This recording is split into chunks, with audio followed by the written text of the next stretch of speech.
friends, this is Marilyn from tarotclarity.com, and I was perusing my feed this morning and I saw that Mascha dropped the fourth or the fifth video on top tarot trumps, and today is the Emperor. So as I begin, I think every one of these videos that I do, I don't go through all of my decks to see which ones I like the best. I pretty much am kind of going from memory or taking a mental note like, oh, when I get to the Emperor, whatever, this would be a decent one to pull. And that's kind of what I've done for today. I've got five top tarot emperors, which is disputable. I may change my mind in 6 months. I may change my mind tomorrow. The first one I want to mention, when I just closed my eyes and I just thought of the Emperor, what popped into my mind. And what popped into my head was the Jean Dodal Emperor. This copy is done by Flornoy.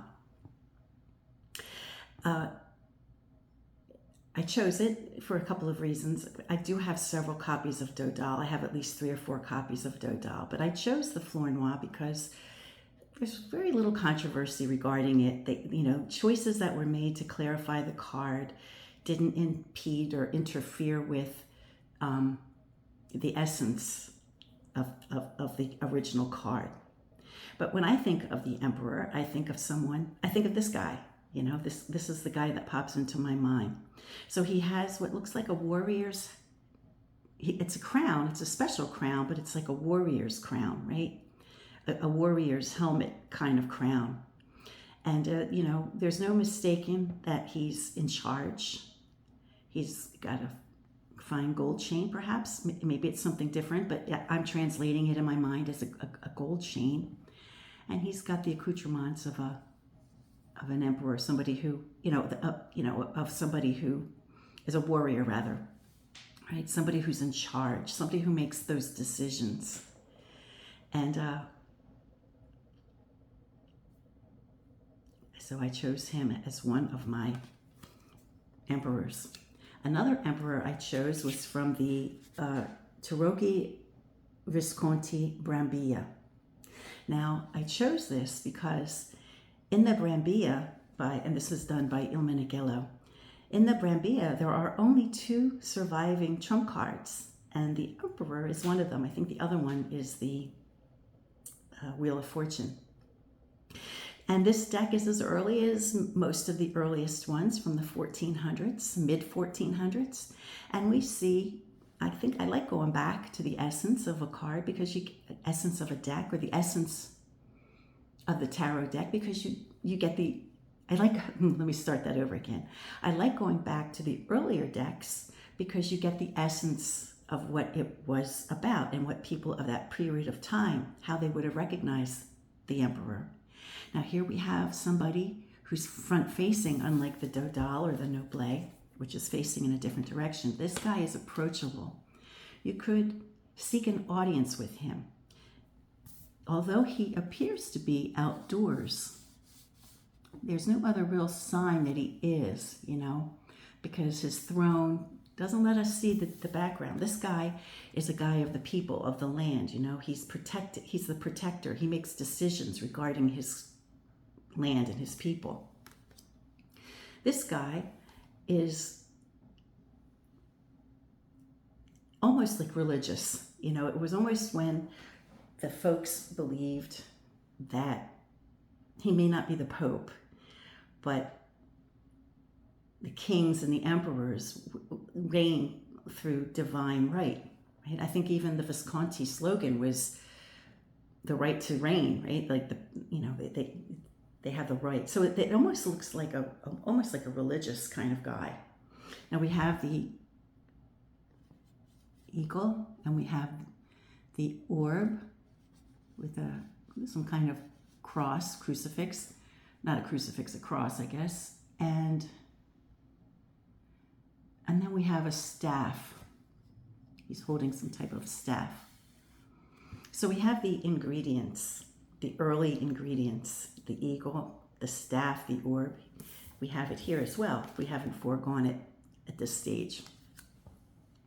but he's also approachable. He's not just somebody who's action oriented. He's also somebody with some brains, right? Now this one's a little strange. This one's from Nightmare Alley, from the movie, the second movie based on Lindsay Grisham's book, Nightmare Alley. And you see this guy, he's definitely a man of the land. He's got the ingredients, but he's not opposed to really getting dirty, defending his people or his reign or his dominion, right? He's not opposed to it. We see that he actually gets dirty. And we don't have the orb, but we have a type of baton, and we have the, I guess that you could call, well, I guess it's a type of stave, but it's not traditional in that it's got the heart on it. And we have the eagle. We don't have an orb.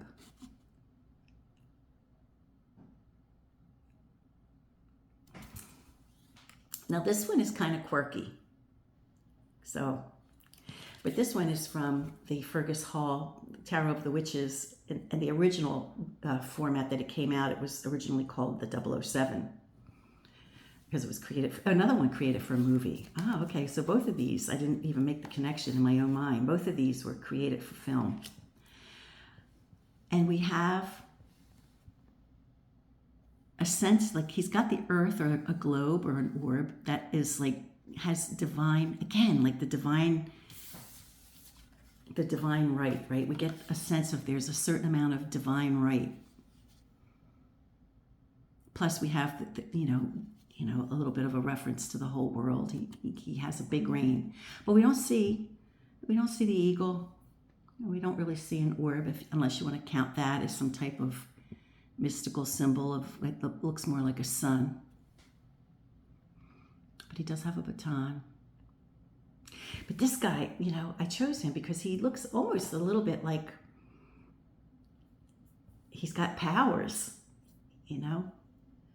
Like he's not this guy will definitely get his hands dirty. You know, he'll do something in the physical realm to just, you know, show his power, or show his ability to defend his people and his willingness, right? His duty. And this one's more like he's not opposed to some underhanded trickery. And I also like that he wears purple, because purple is so regal and so royal. And then the last fella is Tarot Sheet Survival. Tarot Sheet Revival, excuse me. Sullivan Hissman's, what is this, the Rosenwald? I think, yeah, the Rosenwald. Sometimes I get confused with the Rosenwald and the Budapest, forgive me. And I like him because along with this guy who's wearing purple, so he really looks majestic, right? Here, this guy's wearing ermine. And I've been paying attention to the ermine wearers in the tarot decks that I use, you know, and I'm starting to notice, you know, the ermine. And he certainly is wearing the ermine. He also has a globe or an orb.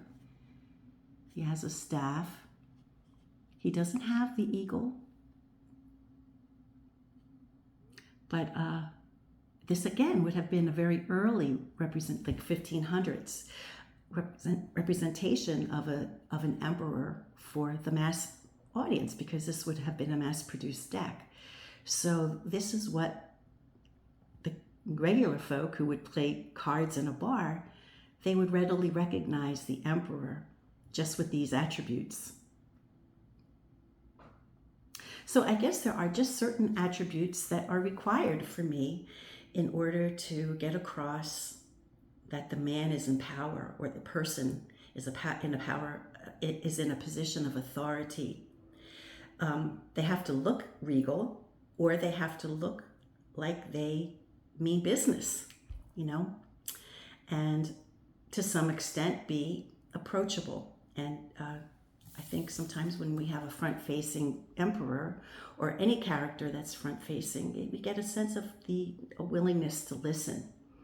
And, you know, great leaders listen. They listen. You know, I think sometimes, you know, the less said, the better. Sometimes, you know. I think the truly greatest people are the ones who listen really well. Anyway, that's what I look for in an emperor. Plus, to know that they would go out and do what has to be done. They're maybe not above a little shaky stuff if it's for the better, if it's for the good of the whole.